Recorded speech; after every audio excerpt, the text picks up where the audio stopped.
شاہ صاحب، ایک اصطلاح، ایک ورڈ، ایک لفظ بولا جاتا ہے اور وہ روحانیت کے حوالے سے بولا جاتا ہے، مائنڈ سائنسز میں بھی کہیں نہ کہیں بولا جاتا ہے۔ سر میں چاہوں گا اس کی تھوڑی سی وضاحت کر دیجئے، اور اس کا بیک گراؤنڈ کیا ہے اور اس کی ضرورت کیا ہے۔ سر وہ ورڈ ہے حضوری یا حضوری کی حالت۔ یہ حضوری کی حالت کیا ہوتی ہے اور یہ کیوں ضروری ہے؟ اس کا معنی کیا ہے؟ اس کا بیک گراؤنڈ کیا ہے؟ اس کی تاریخ کیا ہے؟ دیکھیے، حضوری یہ ڈیرائیو ہوا لفظ، جیسے اس کی پروننسیشن سے ظاہر ہے، حضور سے کسی کی خدمت میں حاضر ہونا، اور اسی سے ہم اصطلاحی طور پر حضور بمعنی عزت کے وہ اس کو لے لیتے ہیں کہ کسی کو عزت سے بلانا چاہیں تو حضور کہہ دیتے ہیں۔ تو کسی کی خدمت میں حاضر ہونا وہ حضوری کہلاتا ہے۔ تو یہ اصطلاحاً جو آپ نے تصوف کی بات کی، وہ اصطلاحاً ان معنوں میں آئے گا کہ آپ اللہ تعالیٰ کی عبادت جب ڈوب کے کرتے ہیں اور آپ کے ذہن میں سوائے رب کے کوئی نہیں ہوتا، اور آپ کا تصور یہ ہوتا ہے کہ میں رب کے حضور حاضر ہوں، یہ جو کیفیت ہے حاضری کی، اس کو حضوری کے معنی میں لیا جاتا ہے۔ اور اگر انسان پر یہ حالت طاری ہو جائے تو کمال کی چیز ہے۔ سر میں چاہوں گا سر تھوڑی سی مزید وضاحت کیجیے، کیا یہ جسم کی حالت ہے، ذہن کی حالت ہے، قلب کی حالت ہے؟ نہیں، یہ اصل میں یکسوئی ہے، ذہن کی اور قلب کی، دونوں ایک پوائنٹ پر فوکس ہوئے ہوتے ہیں۔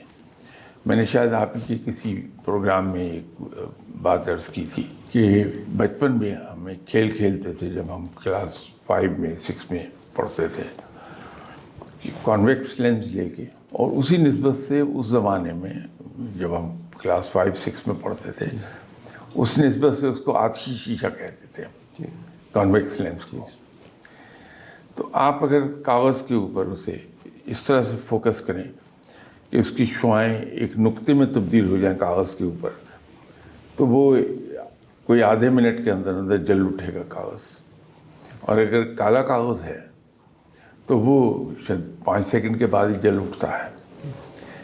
وہ جو آپ نے شعاؤں کو فوکس کر کے ایک جگہ اس کو کر دیا، مرتکز ہو گئی ہیں، وہ اس کی اسٹرینگتھ بن گئی۔ حالانکہ شعاعیں تو ہوا میں موجود ہیں، لیکن وہ جلاتی نہیں ہیں ہمیں، اس لیے کہ وہاں انتشار ہے۔ یہ کانویکس لینس کے ذریعے آپ نے ان شعاؤں کو ایک خاص نقطے پر مرتکز کر دیا، تو اس کے اندر شدت پیدا ہو گئی ہے۔ اسی طرح جب ہم اپنے ذہن کو اور قلب کو اللہ کی حضوری میں مرتکز کر دیتے ہیں کہ ہمارے ذہن میں اور دل میں اور کوئی خیال نہیں رہتا، یا آسان لفظوں میں کہیے جب ہم دنیا سے کٹ جاتے ہیں بالکل اللہ کے سامنے نماز پڑھتے ہوئے، تو وہ حضوری کی کیفیت ہے، اور اس کے انعامات بہت ہیں۔ اب یہ دیکھیے، وہ بڑا مشہور قصہ ہے جو آپ نے ہزارہ مرتبہ سنا ہوگا زندگی میں، جو جناب حضرت علی کرم اللہ وجہہ کو تیر لگ گیا تھا، تو وہ نکالا نہیں جا رہا تھا کہ بہت درد کرتا تھا۔ تو آپ نے فرمایا کہ جب میں نماز پڑھ رہا ہوں تو اس کو کھینچ لینا، اس تیر کو باہر۔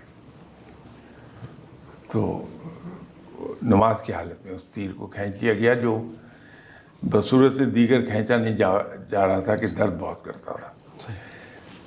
وہ کیفیت تھی جس کو آپ کہہ رہے ہیں کہ یہ ذہنی کیفیت ہے، جسمانی کیفیت ہے، یا قلبی کیفیت ہے۔ تو وہ دونوں، ذہن اور دل، جناب حضرت علی کرم اللہ وجہہ کا، وہ رب کے حضور حاضر تھا، دنیا سے کٹ گئے تھے، کوئی خیال نہیں تھا، سو مچ سو اتنا تکلیف دہ امر جو تھا وہ انہیں نہیں محسوس ہوا ہے۔ آپ کے کسی پروگرام میں شاید ایک اور قصہ میں نے دور حاضر ہی کا کہیے اسے وہ بیان کیا تھا کہ مفتی محمد حسن صاحب تھے، جامعہ اشرفیہ والے، ان کے عقیدت مند بہت تھے، ان کی ٹانگ میں گینگرین ہو گیا تھا، تو اسے امپیوٹ کرنا تھا۔ وہ ایمپوٹیشن جو ہے اس کی، اس کے لیے ظاہر ہے کہ نشہ دینا پڑتا. میاں ہاسپٹل کے سرجن تھے جو عقیدت مند تھے مفتی محمد حسن صاحب کے. تو انہوں نے فرمایا کہ جی میں کر دوں گا آپریشن، کوئی بات نہیں، تو آپ کو اینستھیزیا دینا پڑے گا. مفتی محمد حسن صاحب نے ان سے یہ پوچھ لیا کہ یہ نشہ تو نہیں ہے؟ تو انہوں نے کہا جی وہ تو ہے. کہنے لگے میں نے ساری عمر حرام چیز استعمال نہیں کی ہے تو میں نہیں کروں گا، آپ بغیر اینستھیزیا کے میری ٹانگ کی ایمپوٹیشن کر دیں. تو میں نے کہا کہ صاحب یہ ہو نہیں سکتا، ناقابل برداشت چیز ہے. فرمایا کہ نہیں آپ کر لیجئے. تو آپریشن ٹیبل پہ لیٹ کے مفتی صاحب اللہ کو یاد کرنے لگے. سرجن صاحب نے ان کی ٹانگ کی ایمپوٹیشن کر دی.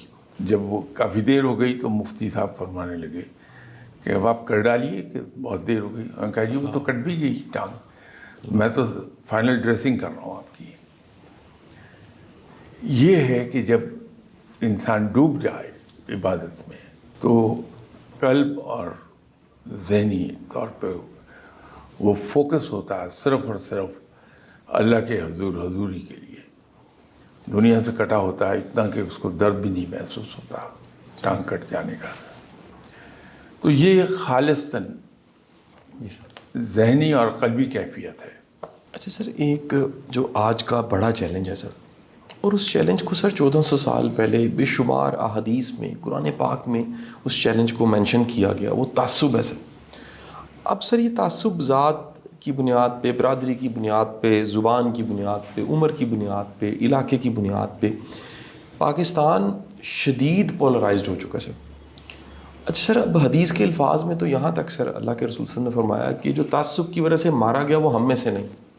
اٹس ٹو مچ کہ وہ ہم میں سے نہیں سے مراد کہ مسلمان ہی نہیں ہے سر. وہ یہ تعصب اتنا کیسے بڑھ گیا سر؟ ایک ہو کے ملک بنا لیا تھا ہم نے سر. 65 کی جنگ آئی سر، ہم ایک ہو گئے سر. یہ ہمیں سر ایک ہونے کے لیے کوئی جنگ حادثہ چاہیے ہوتا ہے سر. ہم اتنا تقسیم در تقسیم، بلکہ کسی صاحب نے کہا کہ ہم فرقے نہیں فرقیے بن چکے ہیں سر. ایسا کیوں ہو گیا سر؟ دیکھیے انسانی فطرت کے اندر 3 چیزیں ہیں.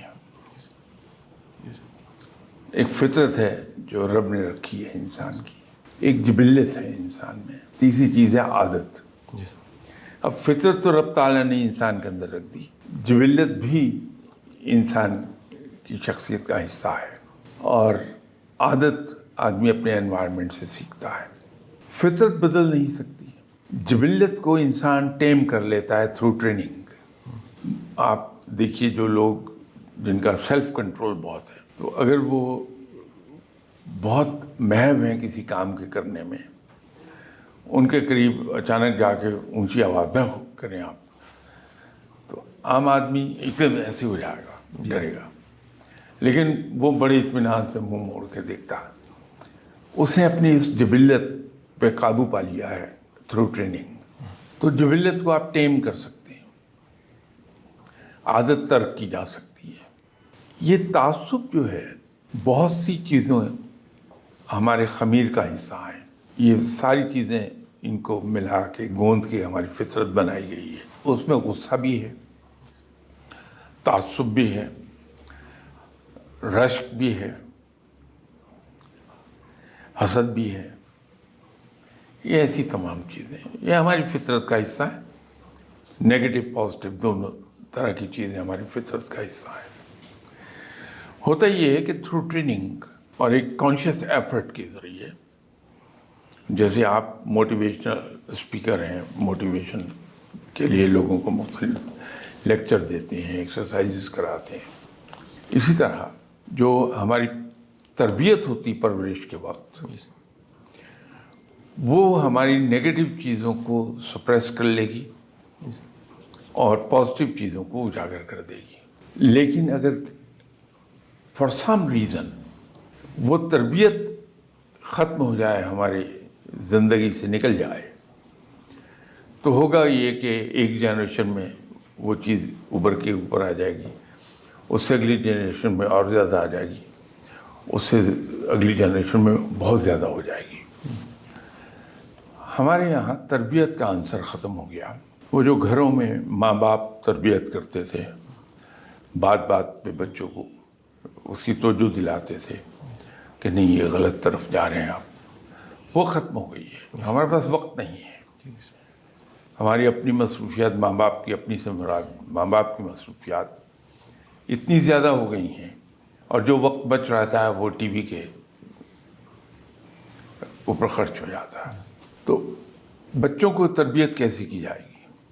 جب ہم تربیت نہیں ان کی کریں گے تو پھر نیگیٹو پازیٹیو سائڈز جو ہیں نیچر کی وہ آٹومیٹیکلی ابھرتی چلی آئیں گی، اور بدی میں اٹریکشن زیادہ ہے، وہ زیادہ جلدی پنپتی ہے، زیادہ جلدی اجاگر ہو جاتی ہے.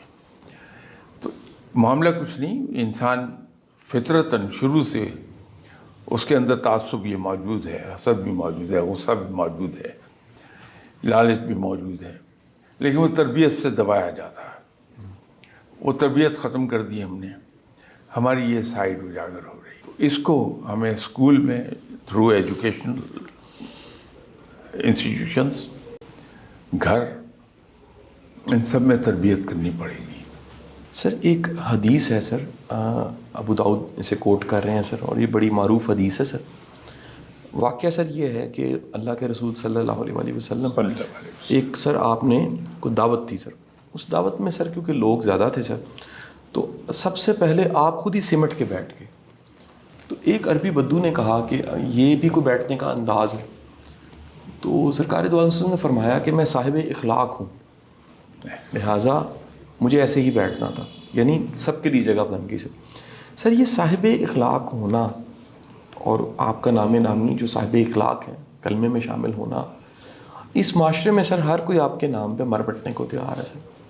لیکن سر وہ اخلاق جو کہ ایون بیٹھنے کا کرینہ، کھانے کا کرینہ، کسی کے لیے اسپیس کریٹ کر دینا، یہ بہت بڑا ایک واقعہ ہے سر. میں سمجھتا ہوں اخلاق کے حوالے سے سر ہمیں اس سماج میں سر کیوں نظر نہیں آتا سر؟ یہ اخلاق کہاں چلا گیا سر؟ یہ بالکل اخلاق والی بات تو رہی نہیں ہے سر. بچہ جب پیدا ہوتا ہے تو اس کی حالت کورے کاغذ کی سی ہے، سفید بلینک پیپر ہے آپ کے پاس. اب یہ لکھنے والے پر منحصر ہے کہ اس بلینک پیپر پر وہ کوئی قصیدہ لکھ دے، کوئی حمد لکھ دے، کوئی نعت لکھ دے، یا اس کے اوپر کوئی ناپسندیدہ چیز لکھ ڈالے.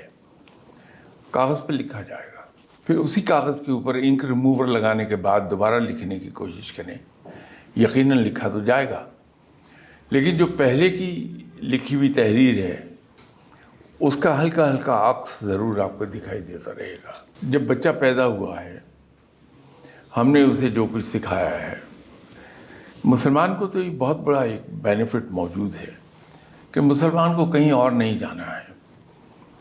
ہمارے سامنے آپ صلی اللہ علیہ وسلم کی حیات طیبہ ہے، آپ کی سیرت مبارکہ موجود ہے. ہم اس کو پکڑ لیں. وہ سیرت ایک ایسی ہستی صلی اللہ علیہ وسلم کی ہے کہ جو اخلاق میں سب سے بلند ترین ہستی ہیں. تو جب ہم روشنی وہاں سے لیں گے تو روشنی کا منبع جتنا سٹرونگ ہے، جتنا تیز ہے، اس سے نکلی ہوئی روشنی اتنی ہی زیادہ سٹرونگ ہوگی. تو جب ہم اتنے سٹرونگ روشنی کے منبع سے روشنی لیں گے تو ہماری زندگی کو بھی اسی نسبت سے وہ روشن کر دے گی. لیکن جیسے میں نے ابھی تھوڑی دیر پہلے آپ سے ایک عرض کی، انفارچونیٹلی ہمارے پاس ٹائم نہیں رہ گیا ماں باپ کے پاس کہ ہم بچے کی تربیت کر پائیں. وقت نہ ہونے کی وجہ سے ہم کبھی اس طرف بھی نہیں جاتے کہ تربیت میں کون سا میتھڈ زیادہ ایفیکٹو ہوگا. ہم نصیحتوں کی طرف چلے جاتے ہیں. ایوری 5-10 منٹس ہم بچے کو ایک نصیحت ڈش آؤٹ کر رہے ہوتے ہیں. وہ پازیٹیو امپیکٹ دینے کے بجائے نیگیٹو امپیکٹ دیتی ہے کہ بچہ اس سے دور بھاگتا ہے. اگر ہم جیسے بھی آپ نے حدیث بیان فرمائی، ہم یہ چھوٹی چھوٹی کہانیاں سیرت مبارکہ سے، صحابہ کرام کی زندگی سے، تابعین کی زندگی سے یہ کہانیاں بیان کریں. ہمارے اسلاف کی زندگیاں بڑی روشن زندگیاں تھیں. وہاں ایک سے ایک روشن مثال ہمیں مل جائے گی، ایک سے ایک اعلیٰ ترین واقعہ مل جائے گا. وہ اگر ہم بچوں کو سناتے رہیں تو اس سے بچے کی تربیت ہو جاتی ہے اور بچہ لاشعوری طور پر وہ انسپائر ہوتا ہے ان چیزوں سے اور ایسپائر کرتا ہے کہ میں ایسا ہو جاؤں، تو وہ سیدھا راستہ پکڑ لیتا ہے۔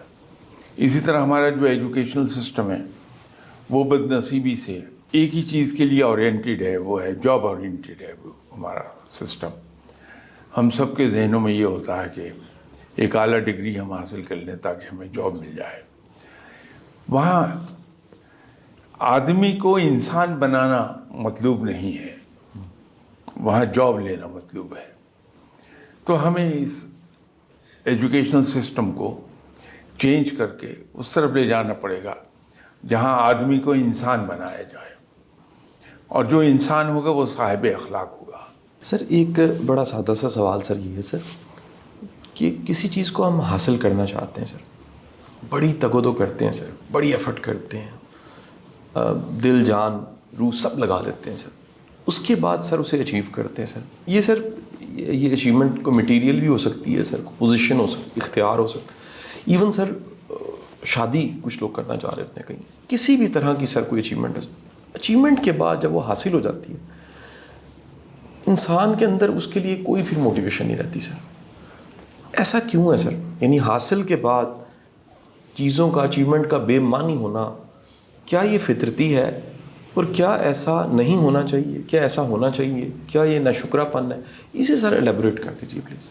دیکھیے یہ چیز بڑی پازیٹیو ہے جس کو ہم نیگیٹو سمجھتے ہیں غلطی سے۔ اگر میں ایک چیز کو حاصل کر کے مطمئن ہو کے بیٹھ جاؤں تو میرا آگے بڑھنے کا پروسیس ختم ہو جائے گا، میں ایک جگہ ٹک جاؤں گا اور اسٹیل ہو جاؤں گا پھر۔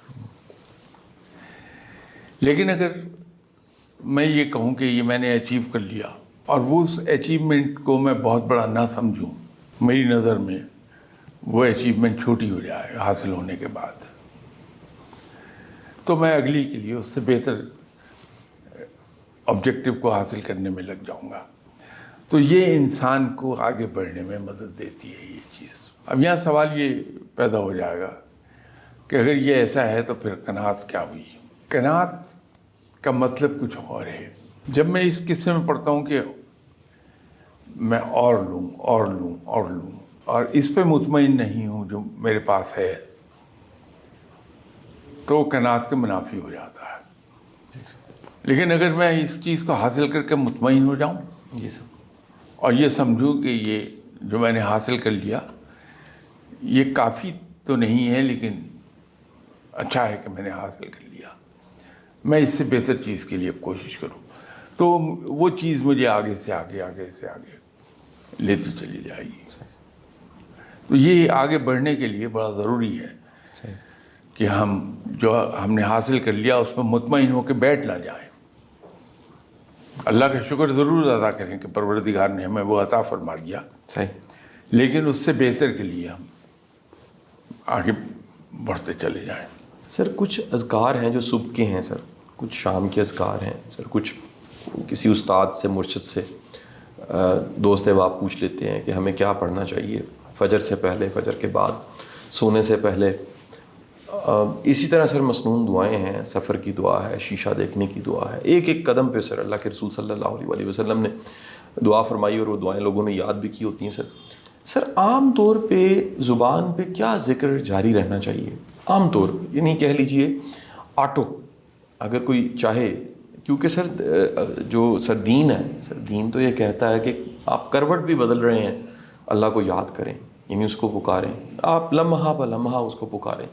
تو عام طور پہ سر کس تسبیح کو اپنا ایک زندگی کا حصہ یا ورد بنا لینا چاہیے سر؟ دو چیزیں ہیں، ایک تو جو پہلا کلمہ ہے ہمارا وہ افضل الذکر کہلاتا ہے، اس کا ذکر کریں، لیکن اس کے اثرات جو ملیں گے وہ جلالی ملیں گے۔ اگر آدمی چاہتا ہے کہ میں جلالی نہ ہوں تو پھر درود شریف کا ورد رکھے دل میں، درود شریف پڑھیے، وہ جلالی نہیں ہوگا، جمالی ہوگا، اس سے غصہ نہیں آتا، ٹھیک سر، اور انسان کا ذہن بھی رب کی طرف رجوع کیے رکھتا ہے، آپ صلی اللہ علیہ وسلم کی نظر عنایت حاصل ہو جاتی ہے۔ تو درود شریف کا ورد رکھ لے. ان دونوں میں سے جو چاہے وہ کر لے. یہ اور ویسے تو اللہ کے نام ہیں ان کو پڑھ لیجئے. کوئی بھی ذکر ہے اللہ کا کر لیجئے, سب مبارک ہیں, لیکن جو اکثر رائج ہوتی ہیں چیزیں میں وہ عرض کر رہا ہوں. اچھا سر, یہ حکم ہے سر کہ اللہ کو ایسے یاد کرو جیسے اپنے بڑوں کو, اپنے پچھلوں کو یاد کر رہے ہو. سر پچھلے بڑے بزرگ ہمارے والد دادا پردادا, ان کو تو سر ایک انسانی طور پہ دیکھا ہوتا ہے, آپ انسانی آنکھ نے دیکھا ہوتا ہے, ان کو محسوس کیا ہوتا ہے سر. تو رب کو سر ایسے کیسے یاد کیا جا سکتا ہے سر؟ دیکھیے رب پر ایمان ہم سب کا ہے. دو چیزیں ہیں نا, ایک توحید, دوسری رسالت. جی سر. تو جب ان پہ ہم ایمان لاتے ہیں تو ہم مسلمان ہو جاتے ہیں. اس کے بعد پھر کتاب ہے, اور پھر آپ صلی اللہ علیہ وسلم سے پہلے تشریف لانے والے پیغمبر, رسول, قرآن پاک سے پہلے نازل ہونے والی کتابیں, ان سب پہ ایمان لاتے ہیں. لیکن اسینشلی آپ کلمہ پڑھتے ہیں مسلمان ہو جاتے ہیں. تو کلمہ میں توحید بھی ہے اور رسالت بھی, دونوں کا اقرار موجود ہے. ہمارا ایمان غیبی طور پر اللہ کی ذات پر ہے کہ رب موجود ہے. ہم یہ اس یقین پر بیس کر کے کہ رب موجود ہے اس کو ہم پکارتے ہیں. اب پکارنے کے اس کے کئی طریقے ہیں. عبادت ہے, جیسے نماز ہے, نفلی نماز ہے, ذکر اذکار ہے. ہم جب وہ کرتے ہیں تو وہ سب رب کو پکارنے کے زمرے میں آتے ہیں. تو جب ہم اس کا ذکر کرتے رہتے ہیں, جیسے میں نے ابھی کہا کہ اسماء حسنہ جو ہیں ان کا ورد کیا جا سکتا ہے, تو وہ بھی پکارنا ہے, رب کو یاد کرنا ہے. تو جب ہم لو لگاتے ہیں رب کی طرف, ذہنی طور پر ادھر کو متوجہ رہتے ہیں اپنے رب کو, اس کا خیال کرتے ہیں, تو ہم رب کو پکار رہے ہیں, یاد کر رہے ہیں. تو جیسے ہمارے اسلاف ہمارے ذہن سے محو نہیں ہوتے, اس طرح رب تعالیٰ کو ہمارے ذہن سے کسی وقت بھی محو نہیں ہونا چاہیے کہ ہم ذہنی طور پر ادھر ہی متوجہ رہیں. ٹھیک سر. اپنے کام کر رہے ہیں, ٹھیک ہے سر. اپنی ڈیوٹی کر رہے ہیں, لیکن دل ہمارا رب کی طرف رجوع کیے ہوئے ہے, تو رب کو یاد کرنا ہو جائے گا. سر اس سوال کی تھوڑی سی مزید وضاحت سر میں اس میں ایڈ کرنا چاہوں گا سر, کیونکہ سر رب کو سر دیکھا نہیں جا سکتا, نہ دیکھا ہے سر کسی نے. تو سر ذہن میں کیا تخیل یا خیال یا ایک امیجنیشن یا سوچ ہوگی جس کی بنیاد پہ یاد کیا جائے گا؟ نہیں, رب کی تو کوئی شکل ہم نہیں بنا سکتے. جی سر.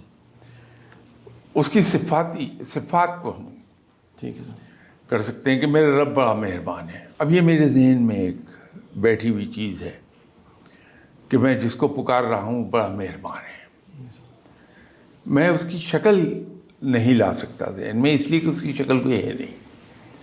میں یہ نہیں کر سکتا کہ اس کے 2 ہاتھ ہیں, 4 ہاتھ ہیں, ایسا نہیں ہے. تو اس کو اگر میں اسی طرح یاد رکھوں گا کہ میرا رب میرا خالق ہے, میرا رب ہے, میرا رب بڑا مہربان ہے, دیکھیے مجھے صبح سے شام تک کیسے پالتا ہے, وہ کتنی نعمتیں عطا کرتا ہے, یہ سب یاد کرنا ہے رب کو, پکارنے کی بات ہے. اچھا سر, کیا زندگی میں ہمارے ساتھ ہونے والے واقعات, ان کے پیچھے کیا محرکات تھے, وہ ڈاٹس کو جوڑ کے یہ سمجھنا کہ اللہ کی کیا کیا عنایتیں ہیں, اللہ نے کس کے دل میں رحم ڈال دیا, پیار ڈال دیا, کیسے اسباب پیدا کر دیے, کیسے حالات بن گئے, کیسے چلایا, کہاں سے اٹھایا, کہاں تک لے کے آیا. سر یہ فطرتی ہے سر, یہ ایسا کرنا چاہیے سر؟ بہت ضروری ہے. اگر یہ کرنا ہم سیکھ گئے کہ ڈیلی بیسس پر ہم اپنی زندگی کو یاد کریں, اور جیسے آپ کی زبان میں بات کروں تو ڈاٹس زندگی کی جو ہیں ان کو ہم ملائیں, جی سر, تو اس سے ہم شکر گزاری کی طرف چلے جائیں گے کہ ہم شکر گزار بندے بن جائیں گے. کیونکہ جب ہر روز ہمیں یہ یاد آئے گا کہ میرے رب نے کہاں کہاں کیا کیا میرے لیے کیا, اور خاص طور پہ جب میں مایوس ہو چکا تھا تو میرے رب نے کیسے مجھے نوازا, کس طرح میری مدد ہوئی, تو یہ شکر گزاری دل میں آتی ہے. اور جب یہ کافی عرصہ قائم رہے تو یہ ایبسولوٹ شکر گزاری کی طرف چلی جائے گی بات. سر انسان کا ذہن ماضی میں مستقبل میں جاتا ہے سر، اور ذہن سر کیونکہ مختلف طرح کے تجربات کر چکا ہوتا ہے اور ہم ذہنی طور پہ ایک دوسرے سے مختلف ہوتے ہیں سر، اس ذہن کے پیچھے کہیں سر بینگ ہے سر، سیلف ہے سر. یہ سیلف کے ساتھ رابطہ کنیکشن کیسے ممکن ہے سر؟ حال میں رہنا، یہ صاحب حال بھی کہا جاتا ہے، لیکن سر یہ بینگ جو اصل میں کہیں دبی ہوئی ہے سر، اور انسانی دماغ مختلف طرح کی پینز کو، تجربوں کو، مشاہدات کو وہ امپوز کرتا ہے اس بینگ پہ، اور ہمیں ایک ریئل چیزوں کی احساسات، فیلنگ، پریزنٹ مومنٹ میں کیا ہو رہا ہے وہ نہیں محسوس ہو رہا ہوتا. ہم جمپ کرتے ہیں، آگے چلے جاتے ہیں، پیچھے چلے جاتے ہیں، لیکن بینگ سیلف جو پہلے دن سے ہمارے ساتھ تھی سر پیدائشی طور پہ، اور اس نے کبھی ختم بھی نہیں ہونا سر، اس کا ایک لامتناہی سفر ہے جو چلتے چلے جانا ہے، اور اس وقت وہ اس وجود کے اندر موجود ہے. اس سیلف کو کیسے محسوس کیا جا سکتا ہے سر؟ یہ بہت آسان ہے. دیکھیے ہم دو چیزیں ایک چیز کہتے ہیں ہم بار بار کہ اپنے آپ کو پہچانو. اب اس کو آپ اگر مائنڈ سائنسز کے اندر لے جائیں گے تو اس کے معنی اور نکل آتے ہیں. اس کے معنی وہ ہیں جو آپ کہہ رہے ہیں کہ اپنے آپ کو پہچانو. آپ مذہبی لحاظ سے دیکھیں گے تو وہ آ جائے گا کہ جس نے اپنے آپ کو پہچانا اس نے رب کو پہچان لیا. تو آپ جب اپنے آپ کو پہچاننے لگتے ہیں، اور وہ اپنے آپ کو پہچاننے کا ایک طریقہ، دنیاوی بات کر رہا ہوں میں، مذہبی نہیں. ہم جب یاد کرتے ہیں کہ فلاں جگہ میں پھنس گیا تھا، فلاں جگہ مشکل میں تھا، تو میں نے یوں ایفرٹ کی، اور یہ اپنی ذات تک بات کو لے جائے گی. وہ آپ کی جو آپ کا انر سیلف ہے وہاں تک لے جائے گی.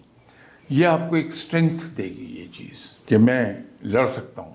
میں اتنے موقعوں سے لڑ کے نکل آیا، میری یہ ساری سکسیس ہے، یہ اللہ نے عطا فرمائی میری محنت کے نتیجے میں. تو آپ کا اپنی ذات پر یقین زیادہ اسٹرانگ ہوتا ہے. وہ جو اپنی ذات پر یقین اسٹرانگ ہوتا ہے وہ ہے جو آپ کہہ رہے ہیں. تو اپنے آپ کو لوگ ایک میتھڈ یوز کرتے ہیں اپنے آپ کو مضبوط کرنے کا، وہ ہے سیلف سجیسچن، کہ میں یہ کر سکتا ہوں، میں یہ کر لوں گا. اور اپنے آپ کو یقین دلانے کے لیے پچھلے واقعات کو یاد کرتے ہیں. فلاں موقع پر بھی تو میں نے کر لیا تھا، لوگ ساری دنیا کہہ رہی تھی نہیں ہوگا، جی سر. میں نے کر لیا تھا. جی سر. ساری دنیا کہہ رہی تھی کہ یہ یہاں ناکام ہو جائے گا، لیکن میں نے کامیاب ہو کے دکھا دیا. وہ جو یقین اپنی ذات پہ پیدا ہوتا ہے، وہ یقین اصل میں آپ کی وہ ذات ہے جس کو آپ ریفر کر رہے ہیں. صحیح سر. سر ایک سوال سر میرا ہو رہا ہے سر، انسان کو سر درد کا تجربہ تو ہوتا ہے، ذاتی طور پہ درد کو محسوس کرتا ہے. سر کسی کے درد کو محسوس کرنا یہ کسی کا کام ہے، ہر کوئی نہیں کرتا. سر کیوں نہیں کسی کا درد محسوس ہوتا، جسے ایمپتھی کہتے ہیں، جسے احساس کہتے ہیں سر؟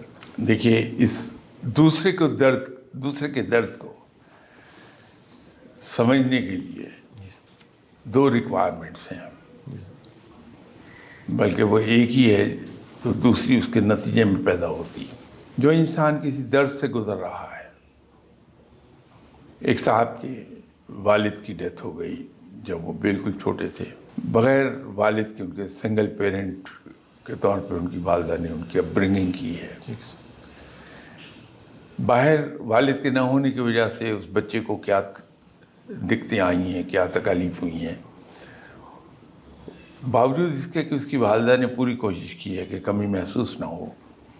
لیکن یہ جو چیزیں جس کو میں ریفر کر رہا ہوں، کھیلتے ہوئے اپنے ہم عمر بچوں میں، اسکول کے اندر اپنے ہم عمر بچوں کے ساتھ بیٹھے ہوئے، ہم جماعت لوگ بچوں کے ساتھ بیٹھے ہوئے، وہ جو ایک احساس آیا ہے کہ اس کے کولیگ کے والد بچے کو لینے آئے ہیں، اس کے والد نہیں آئے، والدہ آئی ہیں، یہ جذباتی اس کو جولٹ مل رہے ہیں، ایموشنل جولٹس ہیں. اس کو کمپنسیٹ نہیں کر سکتی اس کی والدہ، چاہے کچھ بھی کر لیں.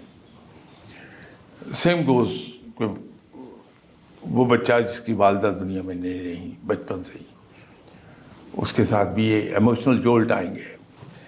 جب یہ بچہ بڑا ہو جائے گا تو اس کے دو نتیجے نکلتے ہیں.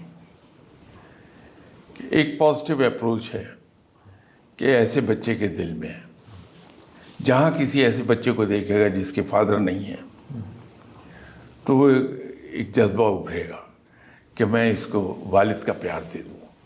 یہ پازیٹیو اپروچ ہے، اس لیے کہ اس کو اپنا وقت یاد آ رہا ہے کہ میرے ساتھ اس عمر میں کیا ہوتا تھا کہ میرے والد نہیں تھے یا میری والدہ نہیں تھی، تو میں اسے یہ محسوس نہ ہونے دوں. تو اس کے دل میں دوسروں کا درد جاگے گا. ایک نیگیٹو سائڈ بھی پیدا ہو جاتی ہے کہ بندہ بڑا شکل القلب ہو جاتا ہے کہ وہ یہ کہتا ہے کہ اگر میں دکھ اٹھائے تو یہ کیوں نہ اٹھائے، اگرچہ بہت کم ہوتا ہے. اب یہ جو ایک کیفیت سے گزرا ہے انسان، اسی طرح غربت میں پلا ہوا بچہ جب بڑا ہو جاتا ہے، جس تکلیف سے اس نے ایجوکیشن حاصل کی ہے کہ فیس کے پیسے نہیں ہیں، یونیفارم نہیں ہے، کپڑے پھٹے ہوئے ہیں، وہ جب کسی لائق ہو جاتا ہے تو اس کے دل میں ان بچوں کا بڑا درد ہوگا اور وہ چاہے گا کہ میں جتنا افورڈ کر سکتا ہوں ان بچوں کی اتنی زیادہ مدد کر دوں تاکہ. اب یہ جو درد ہے، جس درد سے انسان گزرا ہے، اس کے نتیجے میں اس کے دل میں گداز پیدا ہوتا ہے. تو وہ گداز اسے دوسروں کا احساس دلائے گا. ایکسیپشنل کیسز آ جاتے ہیں کہ جو نہیں درد سے گزرا اس کے دل میں بھی درد ہوتا ہے، لیکن کم ہوتا ہے. تو یہ دل میں گداز کا ہونا بڑا ضروری ہے دوسرے کے درد کو محسوس کرنے کے لیے. کچھ لوگوں کا وہ درد سے نہیں گزرے ہوتے لیکن اللہ کو یاد کرتے کرتے دل میں گداز پیدا ہو جاتا ہے، تو ان کے دل میں ہر ایک کا درد پیدا ہوتا ہے. ہر ایک کو دیکھ کے ان کا دل چاہے گا کہ میں اس کی خدمت کروں، اسے مشکل سے نکالوں. تو وہ دل میں گداز جب تک نہیں ہوگا ہم کسی کے درد کو محسوس نہیں کر سکتے. سر یہ سوال سر ایک گھر کے نظام کے حوالے سے، سر گھر میں ماں باپ کی رائے ایک ہونی چاہیے، کیونکہ سم ٹائم سر یہ نہیں، اگر اس کو تھیسس مانا جائے کہ ایک ہونی چاہیے سر، سم ٹائم سر بچوں میں تقسیم یا بچوں کی سوچ بڑے برے طریقے سے متاثر ہوتی ہے جب والدین کی اپنی رائے میں اختلاف پایا جاتا ہے اور ماں، زیادہ تر ماں ہی ہوتی ہے سر جو بچوں کی سائڈ لے لیتی ہے. وہ ریئلسٹک گراؤنڈ پہ چیزوں کو نہیں سمجھ رہی ہوتی اور پھر اس کے نتائج کام چوری کے نتیجے میں بڑی اولاد ایسی سر ملے گی، بڑے لوگ ملیں گے جن کے بچے کام چور ہیں، اور وہ کام چوری کی وجہ وہ اختلاف تھا جس میں باپ کہتا رہا کہ نہیں یہ ذمہ داری اس کو قبول کرنی چاہیے، اس طرح کرنا چاہیے، یا یہ وقت آ چکا ہے، بالغ ہو چکا ہے. لیکن والدہ کہتی تھی نہیں یہ کہہ رہا ہے، یہ دیکھ رہا ہے، یہ ہو رہا ہے. کیا سر یہ ایک رائے ایک ہونی چاہیے؟ اور اگر کہیں رائے ایک نہیں ہے تو ایسے میاں بیوی کو کیا کرنا چاہیے؟ ایک نکتہ سمجھ میں آ جائے گا جس پر سب سے زیادہ اعتراضات آتے ہیں کہ اسلام میں گھر کا سربراہ مرد کو بتایا گیا ہے. اس پر اعتراضات بہت آتے ہیں کہ یہ برابر ہونے چاہیے. اب اسلام ایک ایسا دین ہے جو ایک بیلنس رکھے ہوئے ہے کہ گھر کی مالکہ بیوی ہے، ٹھیک ہے، لیکن حرف آخر ہسبینڈ کا ہے. بیوی کو ریسپیکٹ دینے کا حکم ہے، بیوی کی کو لک آفٹر کرنے کا حکم ہے. یہ میں الفاظ دوسرے استعمال کر رہا ہوں کہ اپنے بال بچوں کو بہترین انداز میں لک آفٹر کریں جو آپ کے وسائل ہیں، لیکن حرف آخر خاوند کا ہے، مرد کا ہے. ایسا نہیں کہ عورت کمتر ہے، عورت کی بہت سی ایسی خوبیاں ہیں جو مرد میں نہیں ہیں، لیکن گھر کو صحیح چلانے کے لیے بالکل ایسے ہی جیسے انسٹیٹیوشن، اس کے اندر جب ٹاپ پر بیٹھا ہوا آدمی ایک ہوگا جس کا حکم چلے گا تو وہ ادارہ رن کر جائے گا. جہاں 2-3 پیرالل چیزیں پیدا ہو جائیں گی وہ نہیں چل پاتا. ملک بھی یہی ہے کہ پرائم منسٹر جو ہیڈ آف دس گورنمنٹ ہوتا ہے، حکم اسی کا چلتا ہے.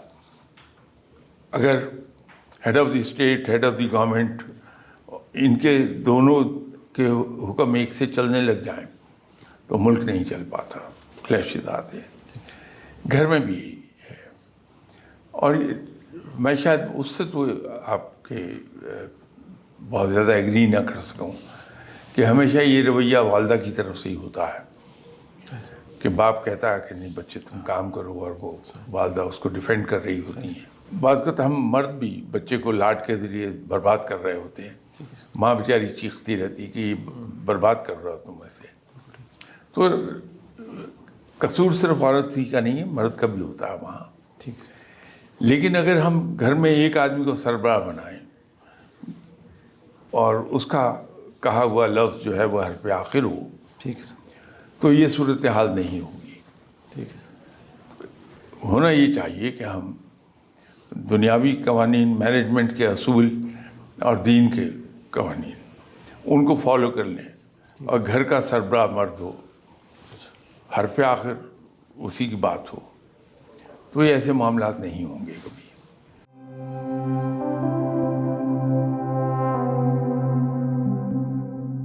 دیکھیے ہمارے پاس اس کی ایک بڑی اعلیٰ ترین مثال موجود ہے، اور ہمیں کہیں اور سے جا کے دیکھنا نہیں پڑے گا کہ ایسے موقع پہ ہمارا رویہ کیا ہے۔ وہ یہ ہے کہ آپ صلی اللہ علیہ وسلم کا رویہ اپنے مخالفین، حاسدین اور دشمنوں کے لیے کیا تھا۔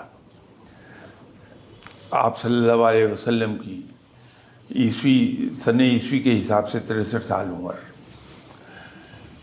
ان 63 سالوں میں کسی شخص کو ایک مثال نہیں مل پائے گی جہاں آپ صلی اللہ علیہ وسلم نے اپنے دشمن کے ساتھ رویہ مشفقانہ نہ رکھا ہو، شفقت والا نہ رکھا ہو۔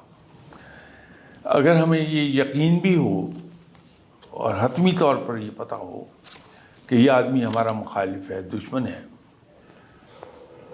لیکن جب بھی وہ ہمارے سامنے آئے اور ہم اس سے پیار کا سلوک کریں تو نتیجہ ایک ہی نکلے گا کہ وہ ہماری فیور میں ہو جائے گا۔ تو بابا فرید گنج شکر رحمۃ اللہ علیہ صاحب کا ایک قول ہے کہ دشمن سے مشورہ دشمن کی دشمنی کو توڑ دیتا ہے۔ تو جب ہم اپنے دشمن کے لیے مہربان ہو جاتے ہیں، اپنے مخالف کے لیے مہربان ہوتے ہیں، حاسد کے لیے مہربان ہوتے ہیں، تو وقت تو ضرور لگتا ہے تھوڑا سا، لیکن وہ بالآخر ہمارا بہترین دوست بن جاتا ہے۔